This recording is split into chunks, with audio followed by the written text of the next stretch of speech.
Just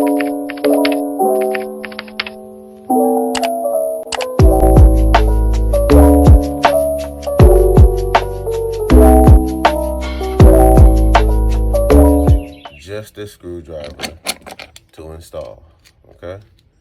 I have to drill it, we'll see.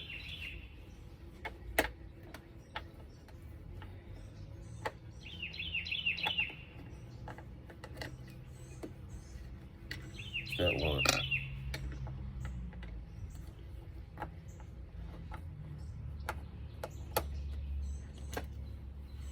Step two.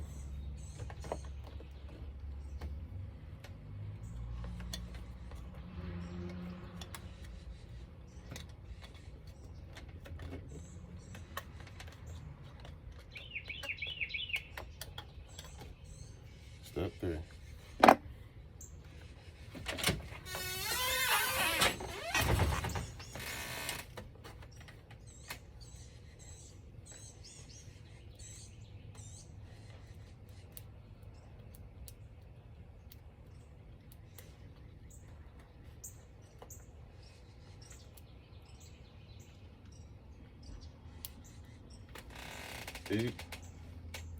Did you guys know, was the doorbell?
Let's see how it goes. Man.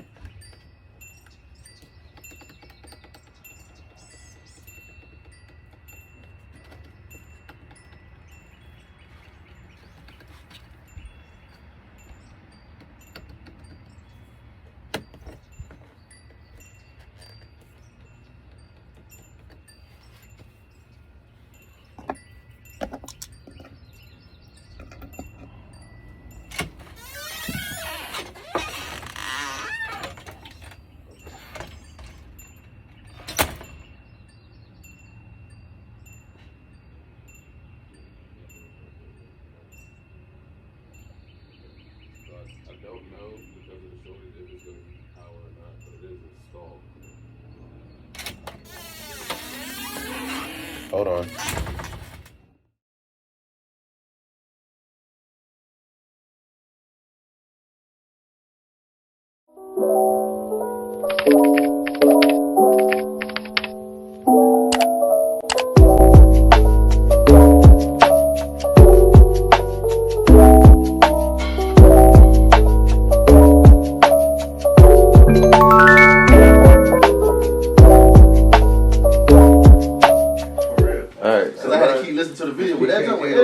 What's your name? Tell me who you are. Over and over and over. A lot of people don't listen to the same thing. Where you going?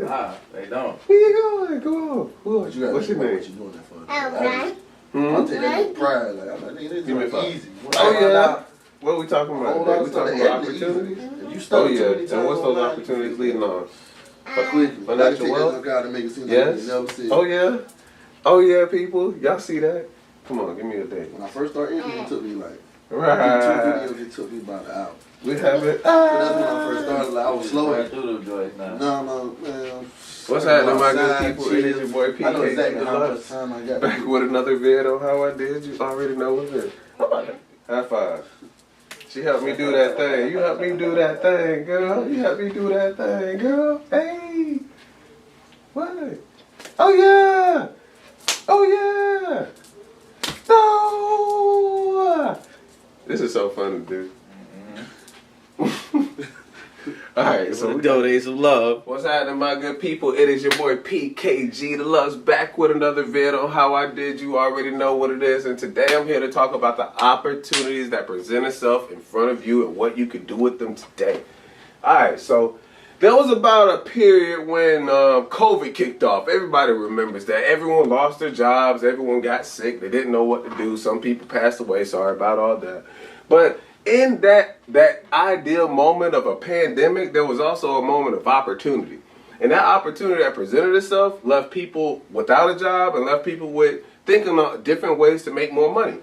Here was one of those ways that I found out immediately after losing my retail job that I had for about 3 years. So each and every one of these skills right here was something that I learned out of a retail network that working there would have probably made me about $100,000 if I was doing it independently.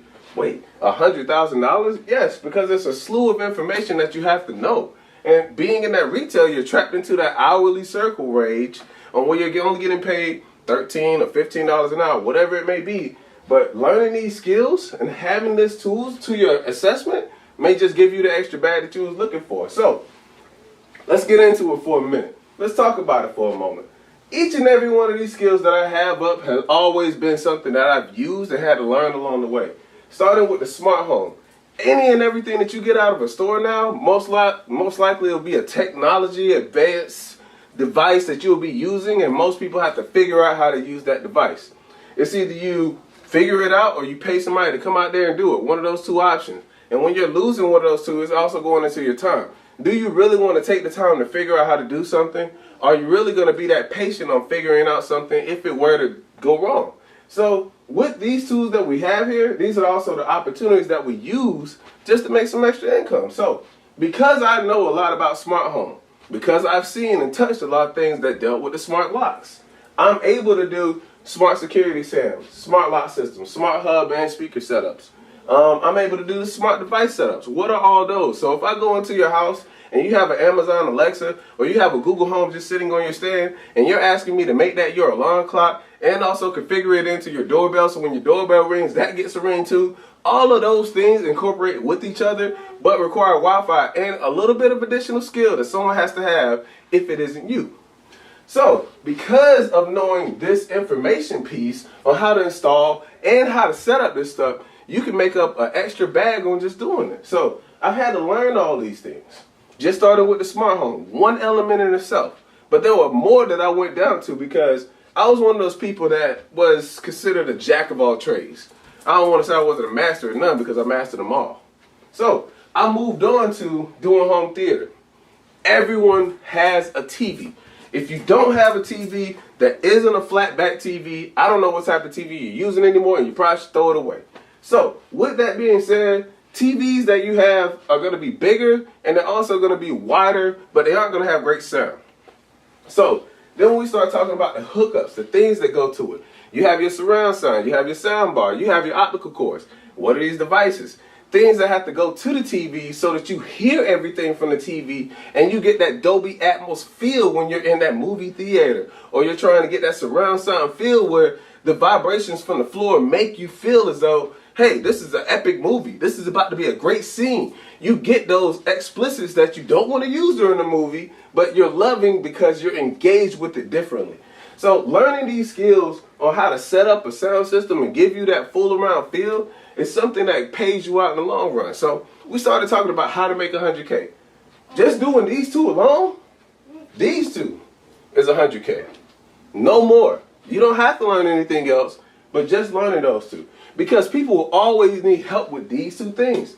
How to set up smart devices. What do I need to do? I forgot my Wi-Fi password. I don't know exactly what I'm doing with this. It said it was a simple, easy 1, 2, 3 step process, and it's not. Hey, that's why you get a technician out here to do it. So, learning these skills will get you some bread in your pocket. Moving on to the next one. So, let's check this out for a moment. You got computer repair and you got home office setup. What are those? Computer repair. So, computer tune-up, data backup, new computer setup, virus removal. We all know about those things and what they may entitle, right? So if you don't have an antivirus software system or you didn't have a firewall before you got onto a computer, you caught a hold your Trojan horses on it, hey, someone's going to have to wipe, restart, refresh your computer. That person would be me. That person is the guy that's going to get it clean. The pilot is going to restart it, reinstall all your software, make sure you don't have all that good stuff anymore, and be able to use your function as if you purchased it for the first time again. So learning these skills aren't hard. Promise you probably see a couple of YouTube videos from me or someone else. I'll preferably say myself because I've done videos on these to show you how to set these things up. Because virus removal and cleanup, uninstalling softwares like Word, PowerPoint, Excel, Access, and Outlook, all of those applications that you get from Word also go into your software install and software uninstall process that you're going to do. Most people don't know how to do this, don't know where to look for, don't know where to go to, and this is all the money that they have to spend to get this thing figured out. It gets worse. It gets a whole lot worse because now we go into, hey, because I'm on this computer and this is a new computer for me, how do I set up my email? How do I get to my account information? What do I do to look up this? So now you're having to explain and go down the secret steps on what it takes to set up all this stuff because it's going to be complicated for somebody. Just make sure that somebody isn't you. And in the process of doing that, you have a lot of things that you're going to have to put together. So say, for instance, I have a computer over here. I have a printer over here. That person wants me to have this computer talk to this printer so that it prints wirelessly. I have to do that job separately, but it also comes with its own service charge. I know that it's going to require the Wi-Fi to set that up. I know it's going to also require the password. It's going to also require the connection distance that I have or bandwidth that I'll be able to do within. So all of these parameters are things I'm thinking of before I even go to the printer to set it up. But all of this is under computer repair. So anything I touch with a computer at any given point in time, I'm lethal on. And I'm going to tear up and destroy because I'm built that way. So any of these lessons that I'm going to teach, any of these problems I'm going to fix, any of these things I'm going to do, just understand it pays you to do it. So, yeah, this is a good bit of knowledge to learn. Now we go right into home office and school. Now we know why this is brought into here, right? But I'm going to go ahead and explain it anyway because I feel like we need to talk about it. All right, home office and school. Most kids since the pandemic have had to go home and learn school from home. So who else would be better to come out there and set them up for success other than yourself? The person that's going to come out there and make sure the internet works, the person that's going to come out there and make sure all the programs work, the person that's going to come out there and ensure that they're able to log into all their applications and get right into what they need to get into to learn. You could be that person because it's easy. It's an easy buck because you know all of this. And you know the simplest part is you having to set this up for somebody else that needs it. So just understand that diameter of thinking for a moment and see the value in just these two steps alone. So now that we've gone over smart home theater setup and hookup, computer setup or computer repair and help, and home office, we got two more things left. One is going to be easier than the other, but I want to make sure I talk about the first one, the harder one first. TV mounting. I don't personally think that TV mounting is hard. I don't think it's difficult. I don't think it's a strenuous process. I think personally most people are afraid. If I see a TV on a wall, I think I can take it down and I think I can put it up. That's just to be honest with you. Most people don't feel that same way. And because most people don't feel that way, that means there's an avenue for revenue right there. Right at that spot, right at that moment. And you have to understand what you're approaching and how you're going to attack that. So any person that does not want to mount a TV or has a fear, you tell them that you can do it and there's going to be a service that comes with it. So any person that has that dilemma that's trying to mount a TV, depending on if it's 1, 2, 3, if it's a 55 or 65 or a multitude of 65s, the price value of those TVs go up because someone wants that service done.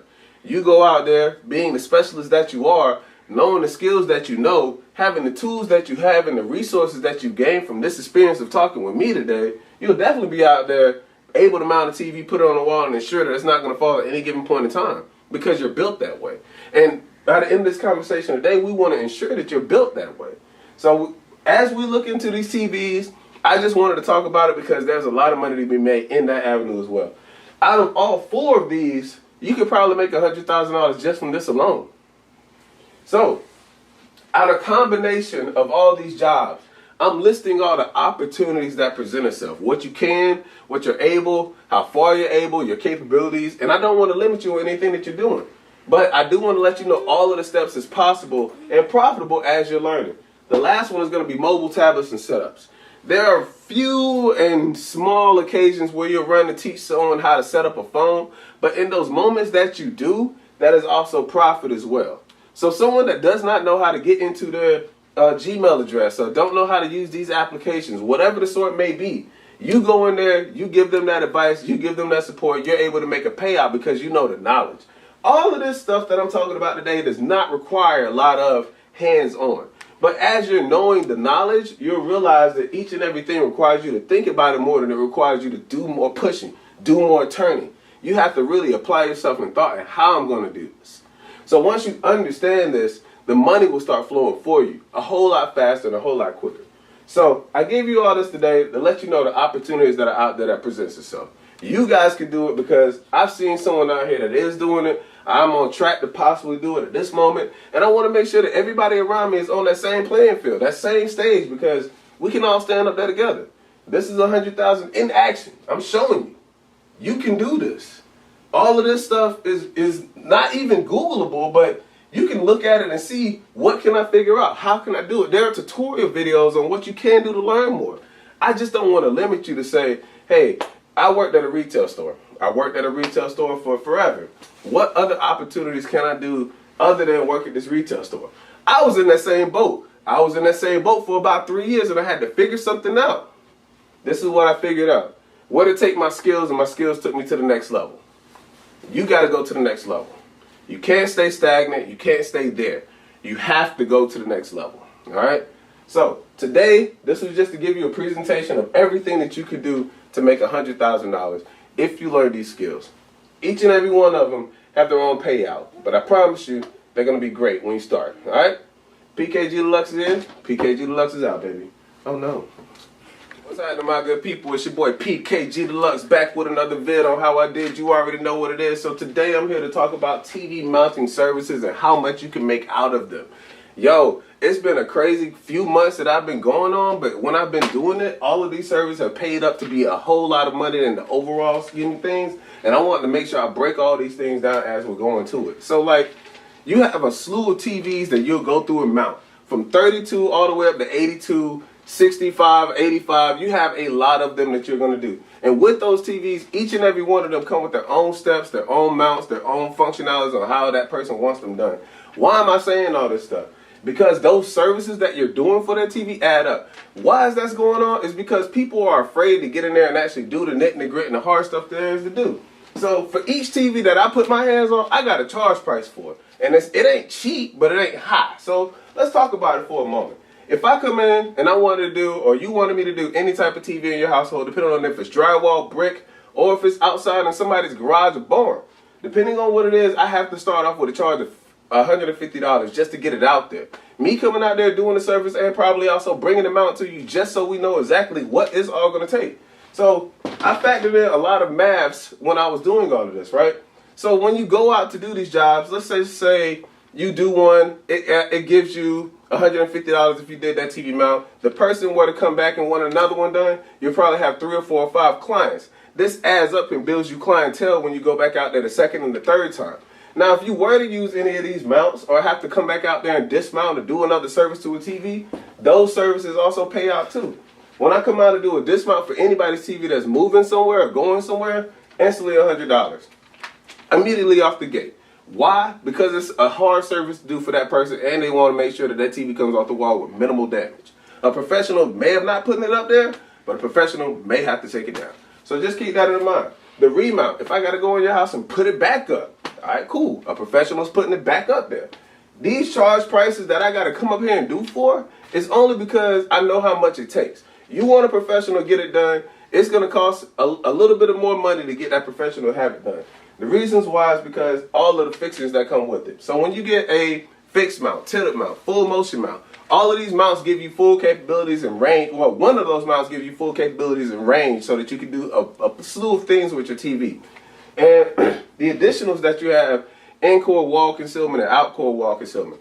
Some people know about these, but it depends on what you're really trying to pay to make a bang out of your buck on it. So if you do the in-core wall concealment, you cut a little slice out behind the wall, give them that little piece that slides in there, and you run the cords behind it so that you never see any of their products from the backside of the TV at all. Why do they do that? Because they want to have this TV flush. They want to have it look perfect when it's up there. And anybody will want that when they're having something done in their own household. I'm not going to lie, I would too.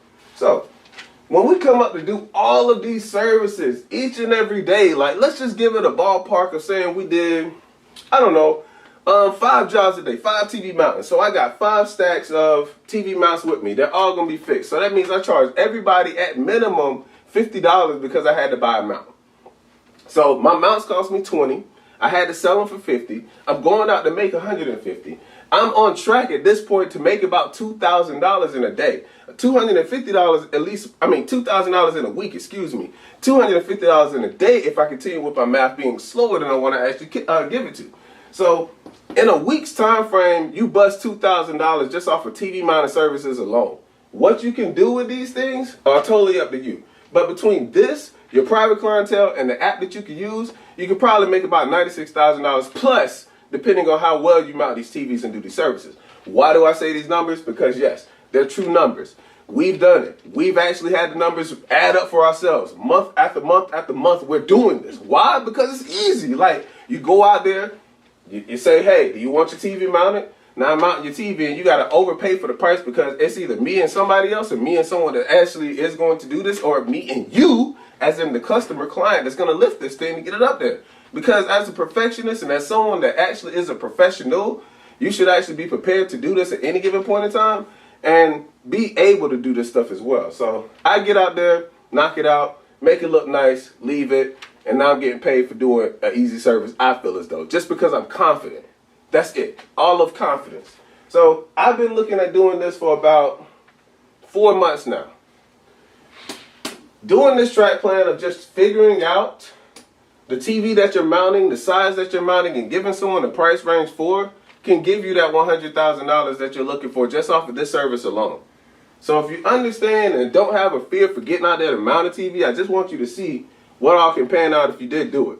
So give it a shot. Give it a go. Give it the take that it's going to need because it's some money out here to make. So let's get out here and grind for it. That's one down. So PKG Deluxe is here. PKG Deluxe is out, baby.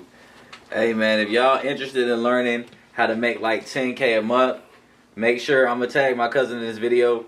Make sure y'all DM me. Y'all better get with us. Alright, what's happening, my good people? It's your boy PKG Deluxe back with another vid on how I did, and you already know what it is. Today I'm here today to talk to my cousin, Jeremiah Reeves today. A couple of questions I had inspiring on what it takes to be a motivational and inspiring entrepreneur.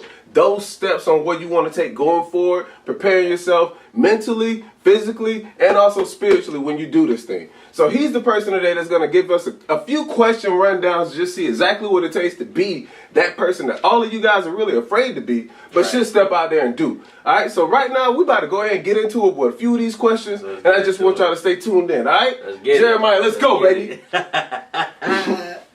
All right.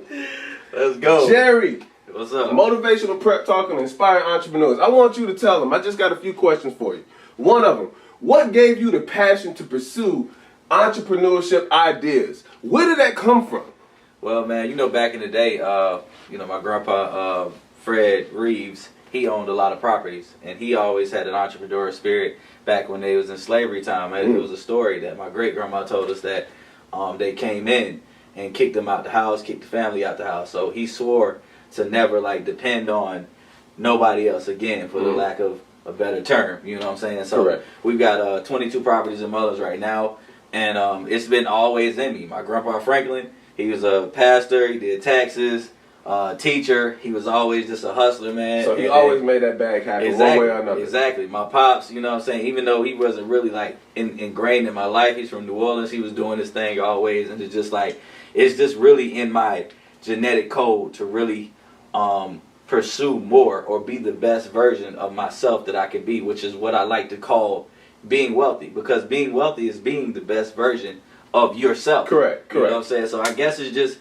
DNA, but as far as it not being in DNA, because sometimes for people it's not, you basically gotta want, what do you want? What more do you want out of life? Like, I've been reading the Science of Getting Rich, and they're saying that... That's another good point. Keep going. Exactly. Keep going. It tells you that in order for you to be your best, happiest, fulfilled self, to be able to give the most and do the most in life, you have to have all the resources open to you. And to be able to get all those resources, you have to be wealthy enough to be able to purchase these resources. So being wealthy and wanting to be rich and wanting to be an entrepreneur and doing everything that you want to do in your life, you're just being your best self. Fair.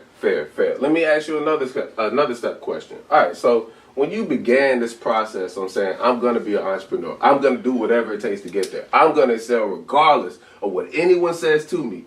How did you avoid those stages of doubt that people give you in the beginning of saying, you can't do it, you can't make it, you probably won't have the finance? How do you avoid that part that people are really hitting you over the head with and still prevail? What does it take?